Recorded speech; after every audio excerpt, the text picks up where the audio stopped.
Greetings.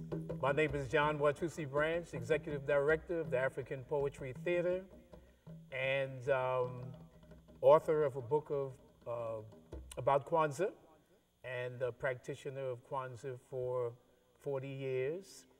And we welcome you here to learn a few things about Kwanzaa.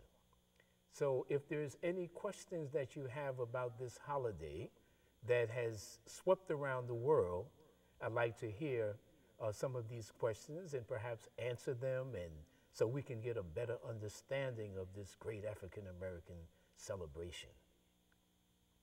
Yes. Greetings, Brother Branch. I'd like to know, when did Kwaanza start?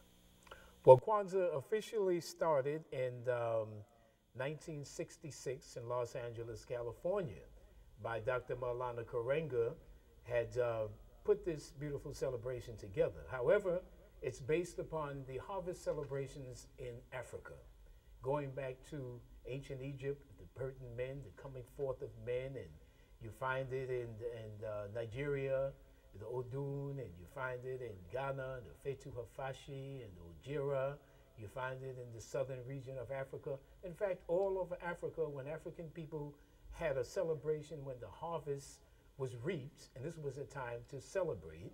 And so this is where it comes from. It's based upon the harvest celebration, where people planted and they tilled the soil, and then they reaped the crops. And so it was a good time, because if it wasn't, it was a famine and people died. So when it was a successful harvest, they came together to celebrate.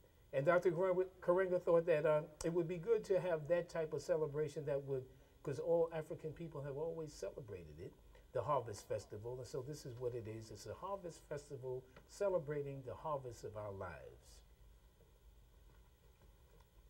Yes? Yes, I'd like to know the significance of the ankhs on the table. Yeah, the ankh is a symbol, some call it the symbol of life. But actually, it's the symbol of balance.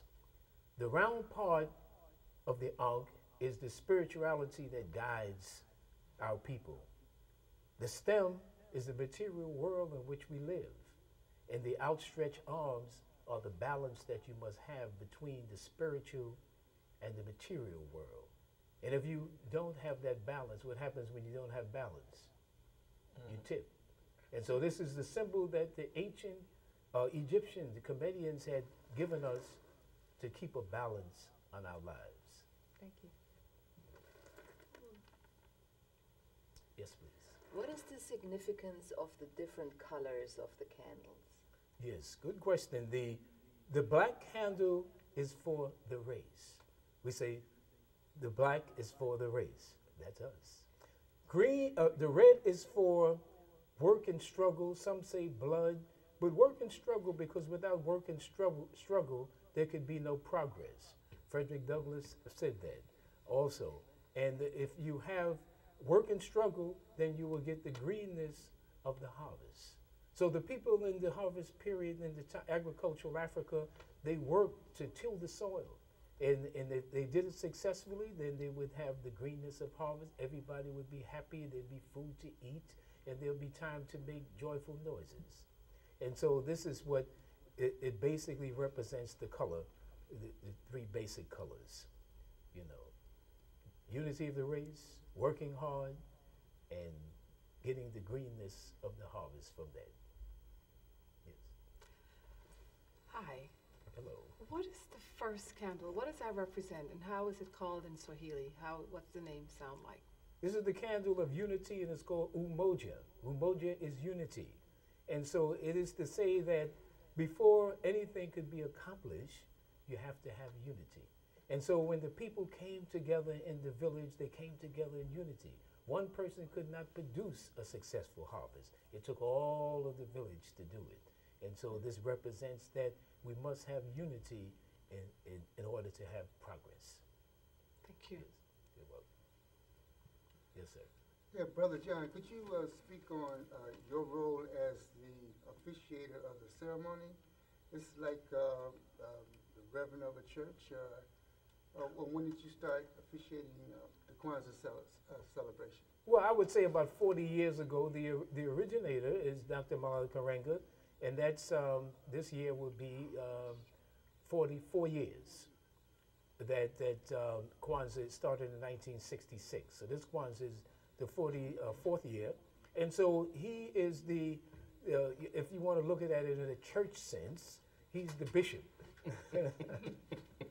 And some of us who have learned over the years how to interpret this in the way that he wanted to, we would consider, I guess, reverence of some sort, but there's a lot of intricacies in this celebration, and we want to really explain that, and particularly the principles, the Nguzo Saba, because every candle and every day of Kwanzaa has a principle.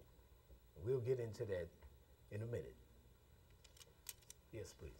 Hi, I'm 24 years old, and I wanted to know how, as a way that Dr. how do you say Malana Karenga, Yeah. how did he get the message out to the people? And as somebody of my age, how would I get it out to my peers, those who don't know and should be celebrating? Well, it took a long time, and the people did it. He created it, but the people spreaded it. There's probably upwards of almost 40 million people who celebrate Kwanzaa around the world. So it started in Los Angeles, California, with about 20-something people in the first ceremony. But people began to practice it and spread it to the East Coast.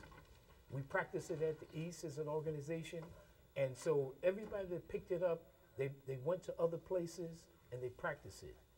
In England, in Paris, there's celebrations because they came in contact with it and they started celebrating it. In various parts of Africa, all throughout the Caribbean, because they came in contact with it and they took it and spread it to the people and had a ceremony, because it's a family celebration. It's a celebration of the people.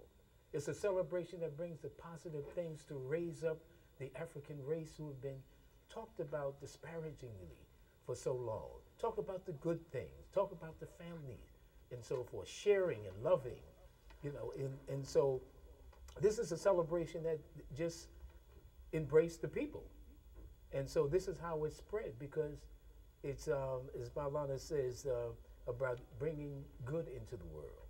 Kwanzaa is bringing good into the world. Hi. How would the leaders and practitioners of Kwanzaa like to see the celebration going forward in the future? I think that the most important thing is that we understand the Nguzo Saba. In Swahili, that means the 7 principles. As we said, each candle represents a different principle, and the Nguzo Saba is a kind of instructive set of principles that if we can just, it's a minimum set of principles that you can use just some of the time, that you can improve your life as a community. It's a family celebration. It's community celebration. So I'm not sure if anyone's going to ask me the question, but Umoja is unity, to have unity in a family, nation, and race. Second principle for the second day of Kwanzaa is